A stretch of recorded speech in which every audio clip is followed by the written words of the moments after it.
favorite readers. I'm super excited he's back. Ladies and gentlemen, please welcome Patrick Marr.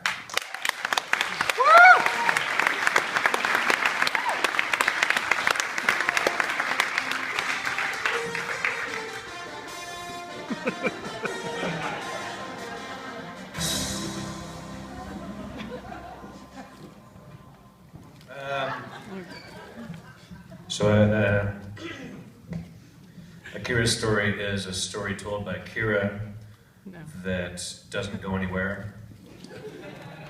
It sort of gets to where you'd expect a climax to happen, but long before that it stops, and she says, and it was so funny.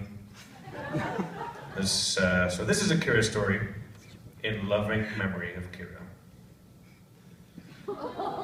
Once upon a time, there was this girl.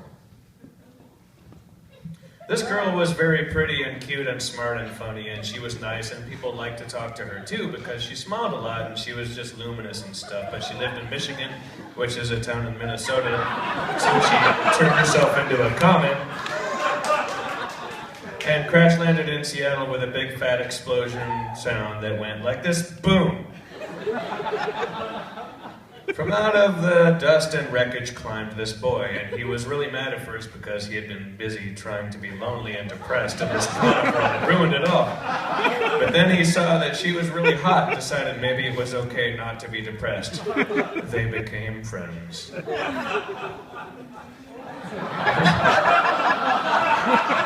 were friends for a while. One day they went dancing in Belltown. It was fun. Then the girl grabbed the boy and they totally made out for like 3 minutes. That was really fun too. The boy was like, yes, serendipity, baby. He told the girl how neat he thought she was by drawing a really pretty tree.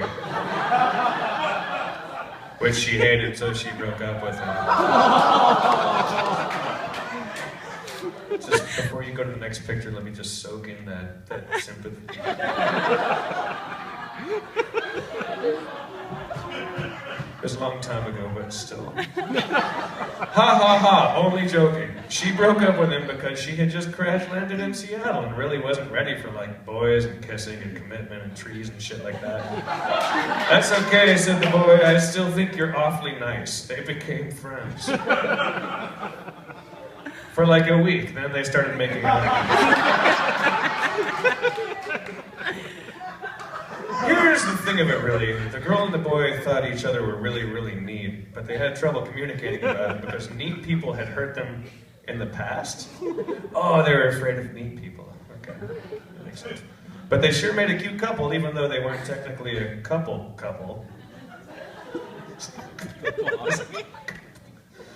So they had sex. Even though they couldn't remember how to do it, they still had fun. That is a brown sock.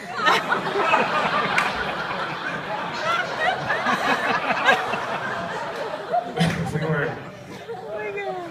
Then they smoked cigarettes. That part, at least, they remembered how to do. The next day, the girl called all her friends and mom and bragged about it.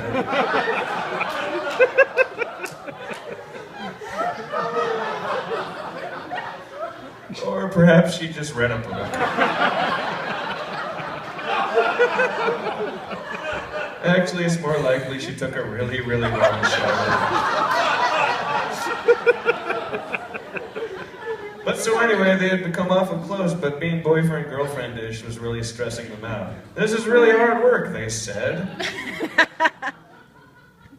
Something just wasn't quite right, so the girl had to break up with the boy, even though they weren't really together. She wore a red shirt. The boy was sad.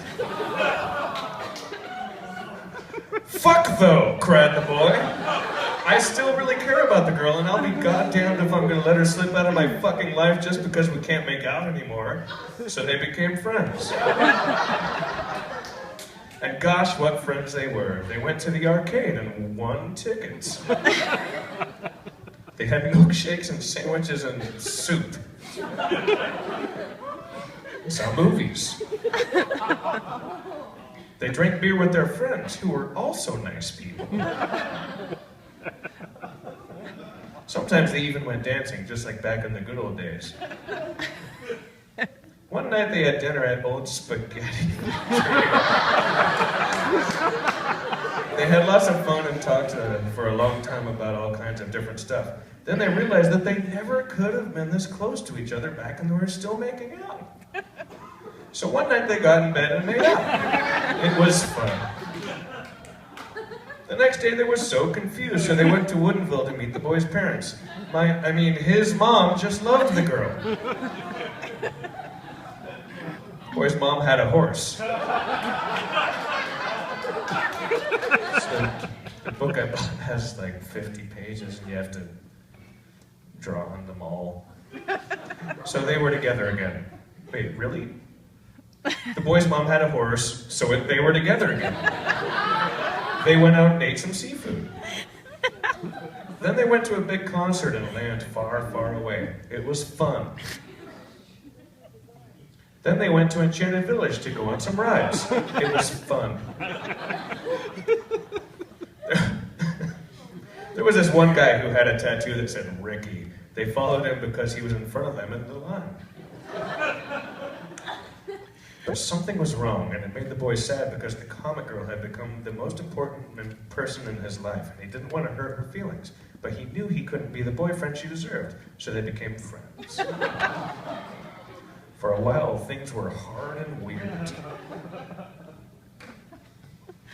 But not too much later, they got better again. It was the old formula, and even only better. It's up there if I can't read it right. You can see what it says. There's science with the solutions. They ate sushi! Yeah. He promised to take her to Snoqualmie Falls as soon as she finished the puzzle. They talked another boy and girl into dating. They had coffee and beer and watched movies, and the girl got a kitty, and the boy was more comfortable at her apartment than his own house. I'd like to officially, if we can go, submit that. I don't even know why you made the t-shirt announcement. I'd like to submit that. That is except for the talons, it's a pretty good likeness of the cat.